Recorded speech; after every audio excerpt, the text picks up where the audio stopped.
Assalamualaikum warahmatullahi wabarakatuh. Selamat pagi teman-teman. Kami dari kelompok 5 ingin mempresentasikan mengenai metode eksperimen dalam pembelajaran anak usia dini. Nah, kelompok kami terdiri dari Tri Rahmawati, Hesti Nur Anggraini, Oktiva Nurmayangsari, Latifah Rahmalia, Salsabila Nuzula, dan Khairunisa Aulia Afianti. Selamat mempelajari materi metode eksperimen teman-teman. Pengertian metode eksperimen. Metode eksperimen adalah metode yang membuat siswa mengalami secara langsung proses pembelajaran dengan melakukan percobaan. Dijelaskan oleh Suryani bahwa metode eksperimen adalah metode di mana siswa secara mandiri melakukan percobaan sebagai bentuk pembuktian dari suatu yang dipelajari.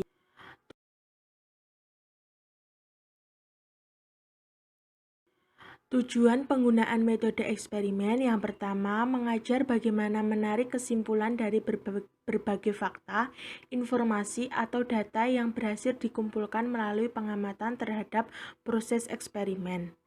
Yang kedua, mengajar bagaimana menarik kesimpulan dari fakta yang terdapat pada hasil eksperimen melalui eksperimen yang sama.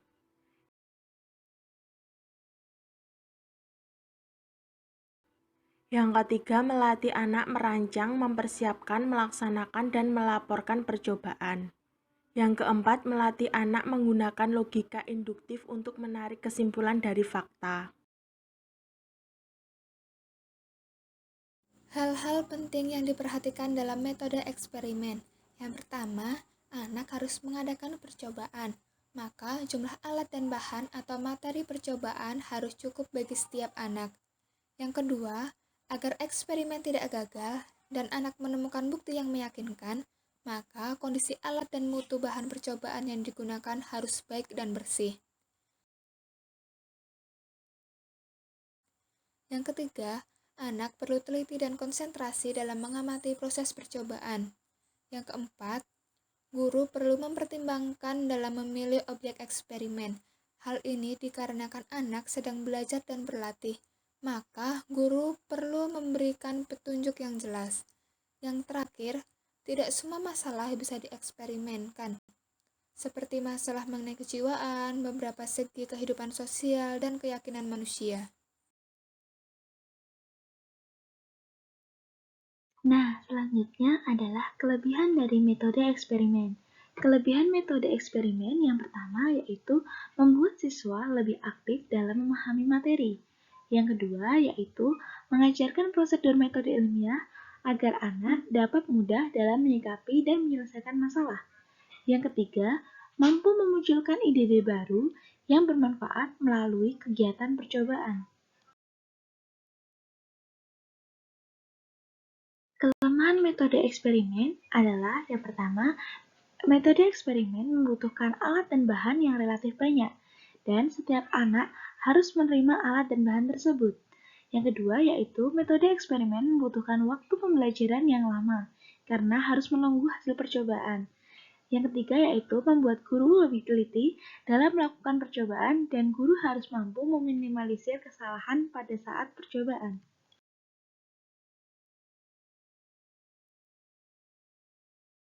Macam atau jenis metode eksperimen dibedakan menjadi dua, berdasarkan struktur kegiatan dan berdasarkan kombinasi dengan metode belajar lain. Berdasarkan struktur kegiatan, pertama formal. Eksperimen formal adalah suatu bentuk percobaan atau yang sudah direncanakan terlebih dahulu oleh pendidik. Kedua, informal. Pada eksperimen informal ini, pendidik tidak mengarahkan kegiatan anak dengan ketat. Anak dilatih bekerja dengan cara mereka sendiri. Ketiga, insidental. Eksperimen insidental adalah suatu kejadian yang dijumpai anak secara tidak terencana dan menghasilkan sesuatu yang tidak terduga.